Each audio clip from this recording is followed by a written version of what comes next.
Good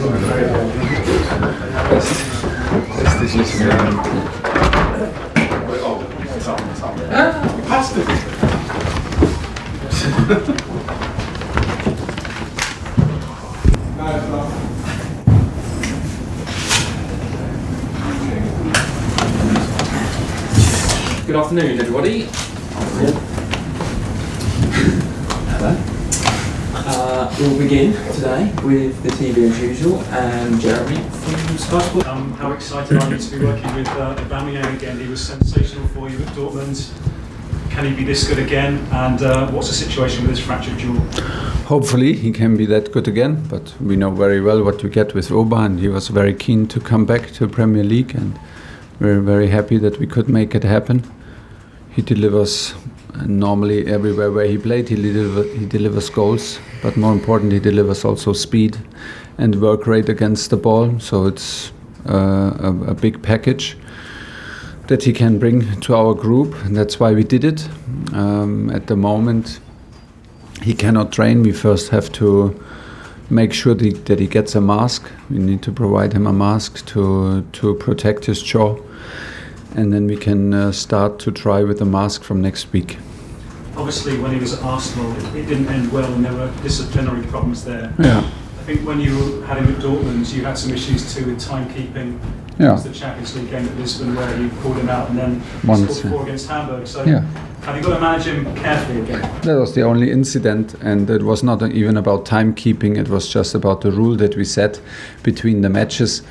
And he forgot about the rule and visited his hairdresser. I guess that was it. So nothing big. There was never a big issue. He has a bit problem with his time. It's but also he never misses a meeting or something like this. But the 60 minutes before to arrive in training, it's sometimes a struggle with him. Sometimes it's 58 or 59 minutes before that he's in, but never a major concern.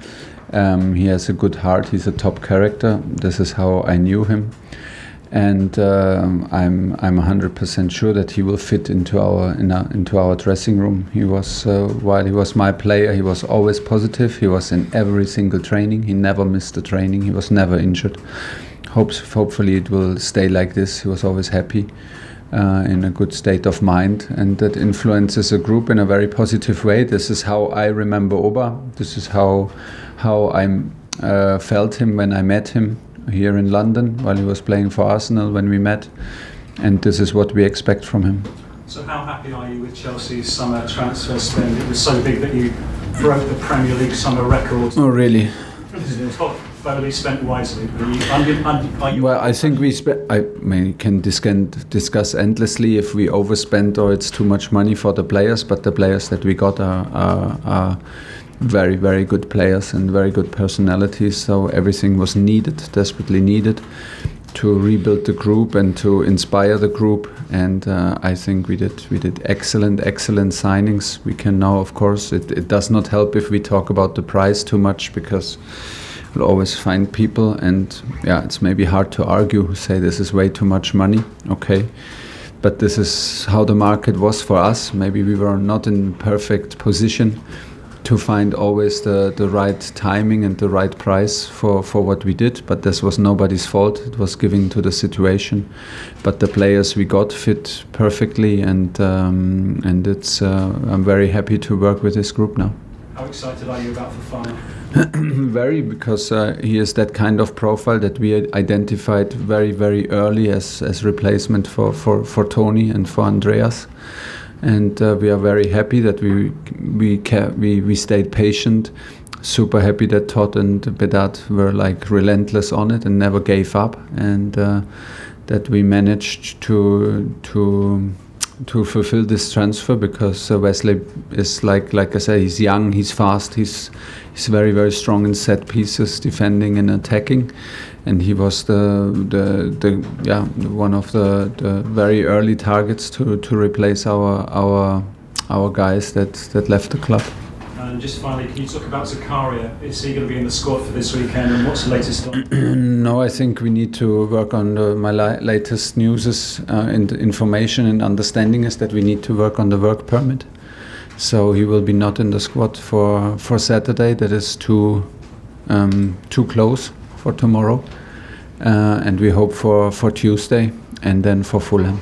Loftus-Cheek and Reece James are back in training and both available. So in the moment it's only N'Golo out. Everybody else was in training, was a group of 19 players. And then it will be like with Oba and Dennis, it will be 21 players plus goalkeepers. Mark Scott, PLP. Thomas, you were understandably unhappy with the performance during the week. What's the reaction been like in training this week, and what have you been saying to them to try and get them to toughen up? Yeah, we need to. I think we need to, all of us, and we will use the end of the transfer period, and we will use simply the energy and stability that gives you when you know which is the group, which are the players, who is in the squad and who fights for what. We will use the stability that we simply need to grow and to build a group and to influence each other in a positive way. We will use this momentum. We could see it yesterday and today on the pitch. There was not a lot of training, of course, and not the most intense training because of the 2 matches within a week. But I saw a reaction already yesterday. Today we had a good training session, and the cards are on the table. I need to choose a team for tomorrow. And from there we go, and we will use it, like I say, as a new start, kickstart into the season. It's needed. It is needed. We have our reasons why it is like this, but we need to leave it behind us and don't think so much about what was going wrong. We have the chance to start the season new tomorrow, home game, with the squad that we have, with the players that are available, and I have the feeling that everybody's ready to show up.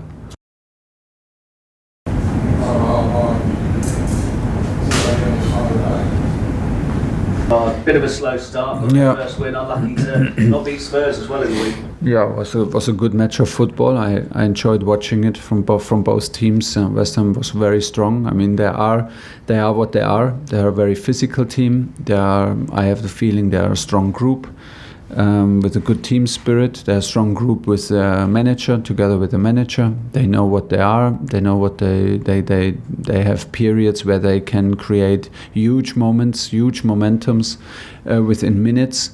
Then they have periods where they dig in and defend deep and with a lot of discipline, and always ready to hurt you on counterattacks with speed and physicality. Then come a lot of crosses with Tuchel arriving in the box for headers, and of course set pieces where they are strong and physical. So this is what they are. They struggled a little bit in getting results and getting maybe growing into the season. They had also some late signings, which injected, I think, a lot of quality and personality in their group. So it will be a tough derby. Yeah, and just finally, you mentioned a few times their physicality. How much of a concern is that for you if toughness has been an issue for your players? Yeah, well, we need to step up. We have how many games to go in Premier League? If we don't get tough, we will get punished all the way. So this is not what we want. This is not what we are up to. And we will show a reaction that we can do this. Is proven that we can do it with this group. Is proven. So we need to find that spirit, and we need to find the right spirit and attitude throughout all the matches. And it includes me, my staff, and the team. And like I said, we use it. We are now at the moment using the momentum that we know who is in the squad, and from now on, this is we will show a new face, and have to show a new face, and have to show a new toughness. Thanks, Thomas. Moose. Thomas, a couple of weeks ago we spoke about the curse of the number 9 shirt. So Yeah.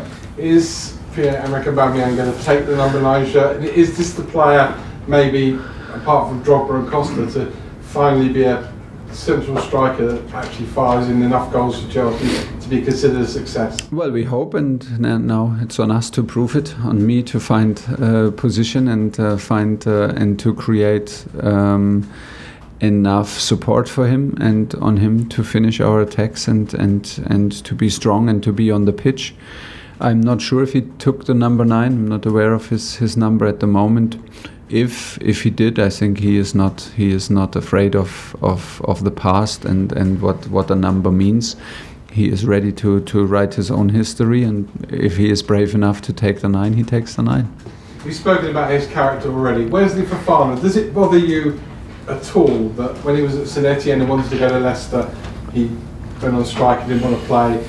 This season he wanted to move to Chelsea, told Leicester he didn't want to play. His character, I mean, outside of being on the pitch, how do you deal with a character like that? I don't know enough to judge all the facts. I don't know, I don't know about. Don't have enough information about the situation. Sometimes players have promises. Sometimes players have promises and handshakes. Sometimes there are misunderstandings that lead to these situations. Of course, the clubs where it happens never like it. We would not like it, 100% not. But we're not judging from that because we don't have the whole picture. Wesley, to me, was very reliable in what he said. He was never disrespectful towards Leicester in his words towards me, in his behavior, and how he acted when we were like talking or messaging. He was always very respectful and respected the situation there.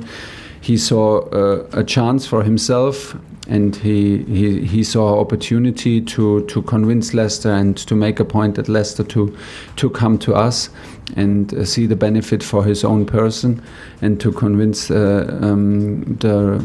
officials at Leicester, which in the very end happened like this. But towards me, he was a very respectful and open person. And finally, for me, Chelsea, however much money they spent, is kind of irrelevant. But do you feel under any more pressure now? You lost at Leeds, lost at Southampton. You've got all your signings in. It's your team. Does it put you under a little bit more pressure to go and challenge for the title this season, to go and win? Well, before we talk about challenging for the title, we should be ready to challenge with West Ham for a win, and then we go on. It's too many losses already, too many points dropped already to talk about big things. Just because the transfer period ended is not like it's not the only point in a turnaround, and we need a kind of a turnaround in this season. I told you many times that I think that we are like a club in transition, and we are paying a bit the price, not only paying the price in the money that we pay for new players, but we pay a bit the price for the last half a year of insecurity. And I think the teams that are like now dominating the league or like getting earlier into their rhythm are the teams who knew since many months what they want, where they are, like which role they're gonna play, which role they attack in this league. And it was not so clear, and is maybe not so clear until today for us. So we have to come from behind because we struggled result-wise. We have periods in every game where we play okay. We have periods in every game except for Tottenham where we don't play okay. We got punished for not a lot with results, but this is where we are, and from now on, it's of course the pressure is on, and the responsibility is on me. But this is always like this now. Good luck tomorrow. Thanks. John South. You sat down with the players since the game at the weekend to maybe get their opinion on what's going wrong, why they're maybe not stepping up in certain games or not tough enough. Have you had a chat with them? Yes, but not too much, because I was honestly waiting until the day today, because yesterday was afternoon training, and until 11 at night was still the transfer window open, and I did not want to engage in these kind of important talks with players who maybe are not 100% committed because they're still trying to go out. So why to engage in this? For me, it was more important to win time until today, and from now on we will do everything to influence this group in the way we want, and to sharpen our attitude to a level that is needed to be competitive on a higher level, because we believe that we can be more competitive than we are at the moment. And it's of course on us to show. It's on me to bring it out of the group, and then it's on the players to show it on the pitch. Has the transfer window been a distraction for some of the players, and maybe also for you? Because I think you've said in the past you've probably done more than you'd like to. Yeah, it was quite turbulent, but it was absolutely there was no choice. There was no choice not to do it, because the situation was the situation. We were sanctioned. We were very late in the transfer market. We did not know what's going to happen, what is possible, which player leaves us, and which player does not leave us, and what is then possible. So of course everybody took his responsibility. The new owners stepped in, and like I said before, I think they did not sleep at all. And of course, you can call it a distraction, you can call it like a shift of focus. Of course, it was like this, and that's why I'm happy that it's closed now, and the focus shifts completely now to the team and to coaching and to influencing and pushing the team to a limit. But there is nobody to blame. There was no other option than doing it in the way we did it. And I think we managed to get like very good players in, very high quality, high profile, and good personalities. And from now on, it's okay. We need to build this team. Okay, last two, Nick at PA and then ITV to finish. Oba has taken the number 9 shirt, and he's also said he's coming back with some unfinished business to the Premier League. The fact that he's sort of is embracing both those things, I assume, judging on the words you said, that you'd be pleased that he would, meet those challenges head on. Yeah, and Oba is, in my point of view, always happy to fight for something and to accept the challenge. So the more challenges he has, the better it is. If he wants to overcome the number 9 curse, or if he wants to show somebody in London that he is better than people think about him, the more the better, because he is up for that and he's happy. I know him as a very focused and in general very open and very a person with an open heart and very happy to be on the pitch every day. So this is what we wanted. Very positive influence into any group. And he is, like I said, up for any challenge, and he's happy to be on the pitch and score goals. This is what we want. Last question, ITV. Thank you. So, Aubameyang, as you know, spent all those years at Arsenal. Now he's eventually come to Chelsea. Yeah. What does he need to do to get the trust, get the backing of Chelsea fans who might look at him and say, "He played for Arsenal, I don't know." I don't know. I think it's more. I imagine that everybody is happy that he chose the club in blue now instead of the club in red. So I think they will see very, very early about what he is, and he's about using his speed, but using not only his speed to score and to be selfish and score, but he is a very, very hard-working striker. He always was. He is like the first line of pressing.